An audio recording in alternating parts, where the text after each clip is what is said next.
ಕಳೆದ 6 ವರ್ಷಗಳಲ್ಲಿ ಇಂಧನ ಬೆಲೆ 300% ಏರಿಕೆಯಾಗಿದೆ. ಕೊರೋನಾ ನಿರ್ವಹಣೆ ಮತ್ತು ಸಂತ್ರಸ್ತರಿಗೆ ಪರಿಹಾರ ನೀಡಲು ಸರ್ಕಾರದ ಬಳಿ ಹಣವಿಲ್ಲ. ಸರ್ಕಾರಿ ಸಂಸ್ಥೆಗಳು ಬಿಕ್ಕರಿಯಾಗ್ತಾ ಇವೆ. ಆದಾಗ್ಯೂ ಕೇಂದ್ರ ಇಂಧನ ಸಚಿವರು ಅಭಿವೃದ್ಧಿಯ ಕೆಲಸಗಳಿಗೆ ನಾವು ಇಂಧನ ಬೆಲೆ ಏರಿಕೆ ಮಾಡುತ್ತಿದ್ದೇವೆ ಎನ್ನುತ್ತಿದ್ದಾರೆ. ಹಾಗಾದ್ರೆ ಈ ತೆರಿಗೆ ಹಣ ಎಲ್ಲಿ ಹೋಯಿತು? ಬಿಜೆಪಿಯ ಕಿಸೆಗೆ ಹೋಯಿತೆ? ಆ ಪ್ರಶ್ನೆಗೆ ಉತ್ತರ ಸಿಗುವವರೆಗೆ ನಮ್ಮ ಪ್ರತಿಭಟನೆ ಮುಂದುವರಿಯುತ್ತದೆ ಎಂದು ಜಿಲ್ಲಾ ವಕ್ತಾರ ಬಿಪಿನ್ ಚಂದ್ರಪಾಲ್ ನಕ್ರೆ ಹೇಳಿದ್ದಾರೆ.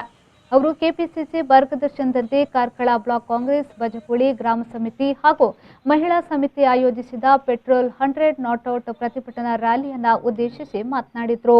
ಮಹಿಳಾ ಕಾಂಗ್ರೆಸ್ನ ಅಧ್ಯಕ್ಷೆ ನಳಿನಿ ಆಚಾರ್ಯ, ಮಾಜಿ ತಾಲೂಕು ಪಂಚಾಯತ್ ಸದಸ್ಯ ಸುಧಾಕರ್ ಶೆಟ್ಟಿ, ನಗರ ಕಾಂಗ್ರೆಸ್ ಅಧ್ಯಕ್ಷ ಮಧುರಾಜ್ ಶೆಟ್ಟಿ, ಮಾಜಿ ತಾಲೂಕು ಪಂಚಾಯತ್ ಸದಸ್ಯ ದಯಾನಂದ್ ಬಂಗೇರ ಮೊದಲಾದವರು ಪ್ರತಿಭಟನೆಯಲ್ಲಿ ಪಾಲ್ಗೊಂಡಿದ್ದರು.